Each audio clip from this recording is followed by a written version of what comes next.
Chapter 3. Beginning to Understand. Rarity was crushed.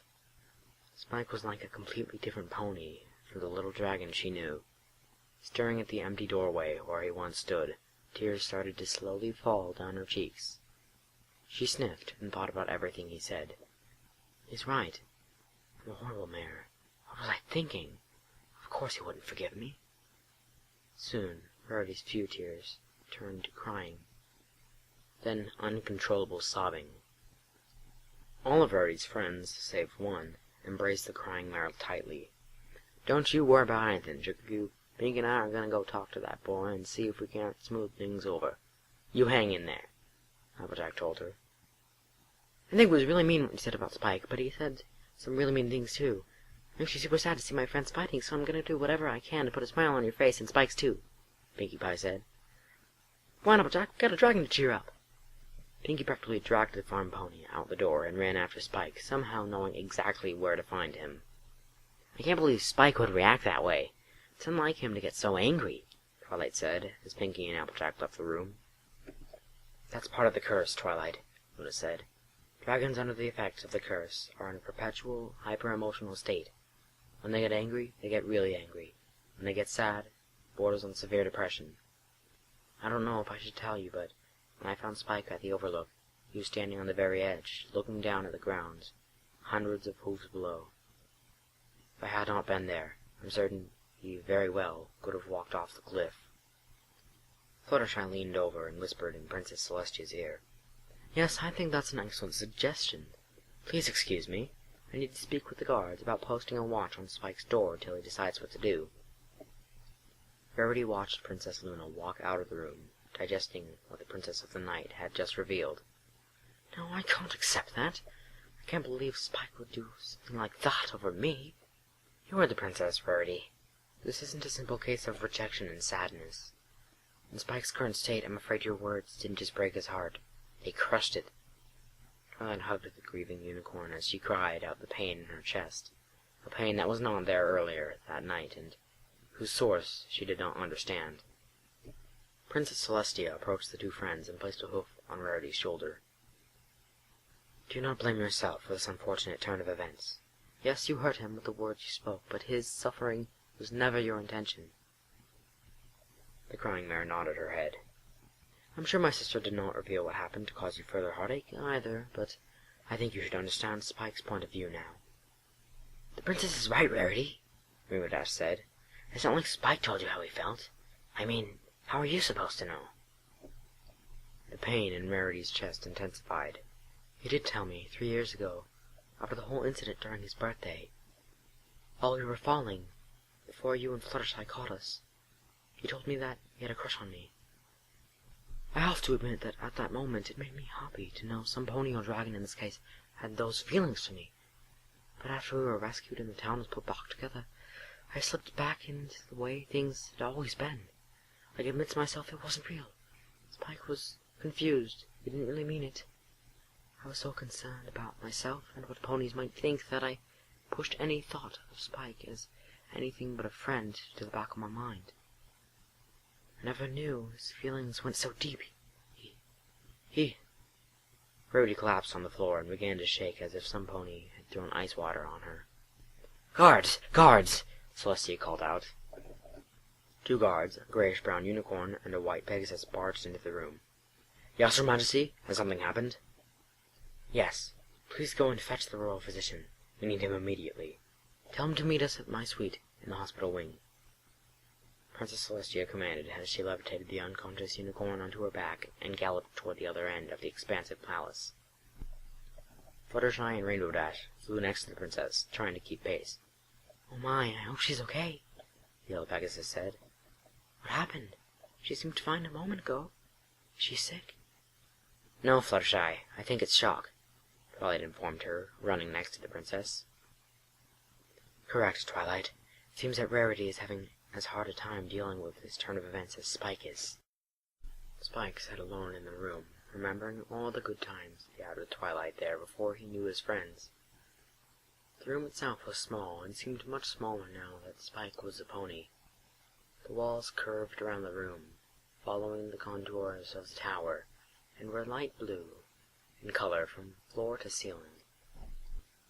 Even though it had been over a decade since he and Twilight shared the room, it had not changed in the slightest. It was odd, but there was no dust, no disorder. Everything neat and tidy, from the small bed to the stuffed toys patiently sitting on the shelf next to it. Children's books and small tomes on introductions to magic were neatly stacked on the small bookshelf. Spike walked over to the bed and noticed the tiny bassinet next to it. His bed, when he was so little. He lay down on Twilight's old bed and wept. He wept for all the wasted years chasing after a pony that did not return his feelings, and even with that knowledge he still loved her. There was a knock at the door. "Go away, Rarity. I don't want to talk to you," he shouted. "Spiky, it's me and AJ," Pinkie Pie said through the door. "Can we please come in? Pretty, pretty, pretty, pretty, pretty, pretty, please, with sugar on top?" Spike reluctantly went to the door and opened it, sticking his head out to check the hallway. The only two ponies he saw were Applejack and Pinkie Pie. "What do you guys want?" he asked depressingly. "We just want to talk with you. No tricks, just three friends talking," Applejack assured him.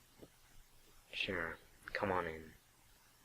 I don't like I really live here anymore," he said. "Now that's enough of that talk, you hear?" the light orange farm pony said. "Me and Pinkie are here to try and explain a few things to you, since you don't want to listen to any pony else."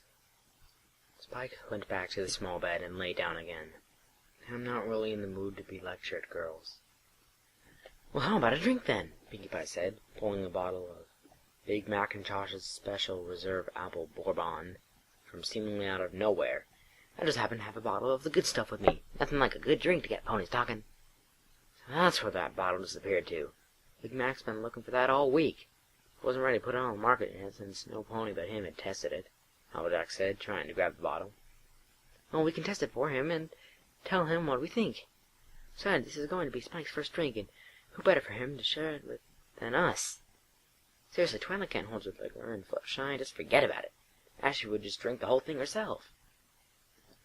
"I suppose you're right there, Pinkie Pie. What do you say, Spike? Would you like to share your first drink with us?"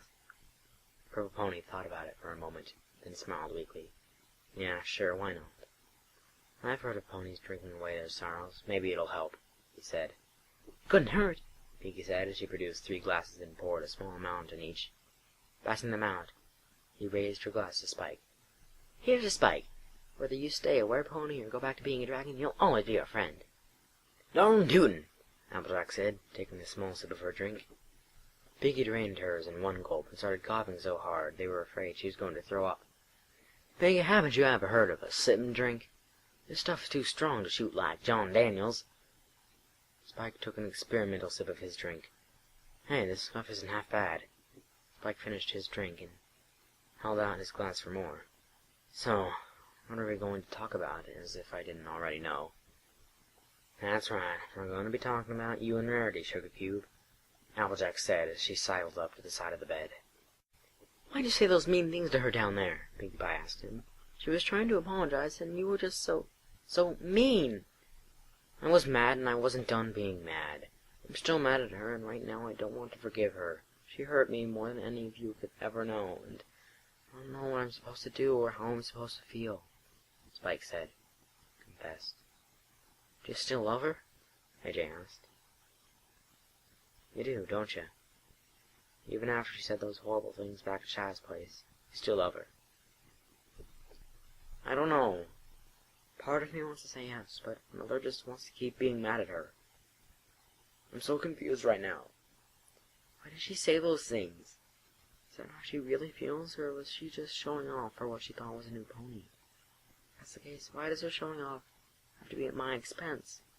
Spike asked. "Is it me? Didn't I pay her enough attention? Wasn't I helpful enough?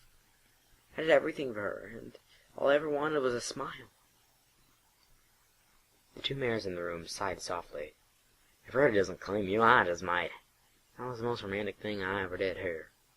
Rarity would be a dad-darned fool if she didn't snatch you up," Applejack said.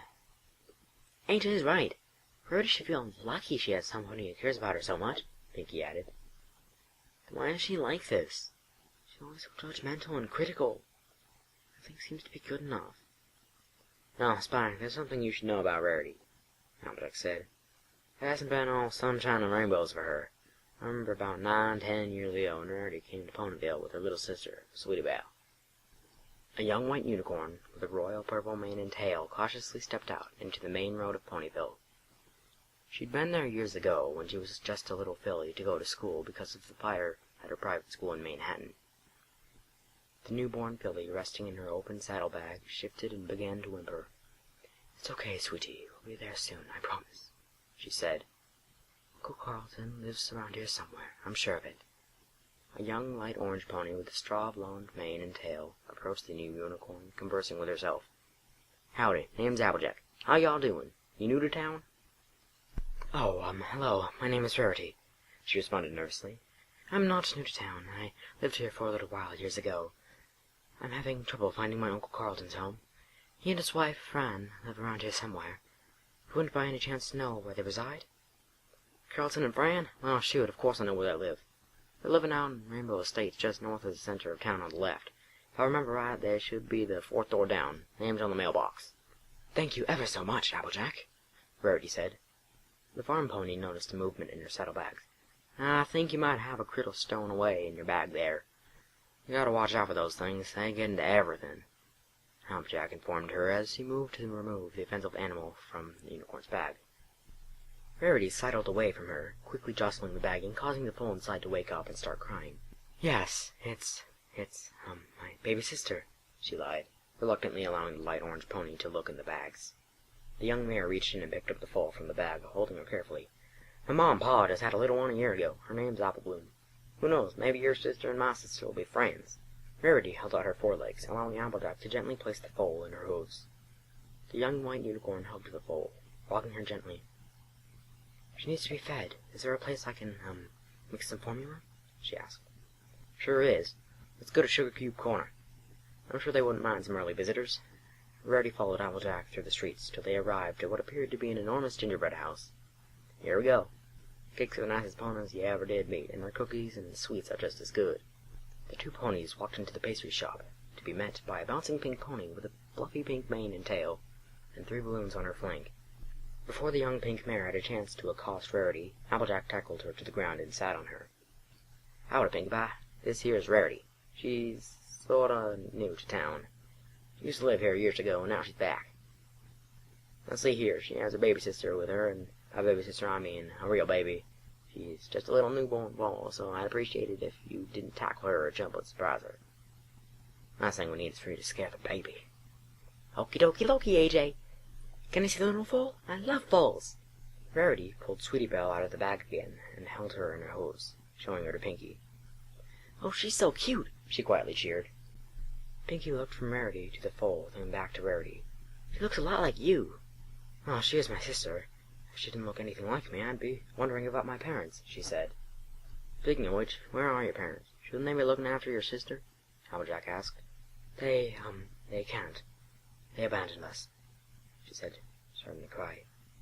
"That's why I'm here. My Uncle Carlton is the only family I know, and I don't know if I can handle Sweetie Belle on my own."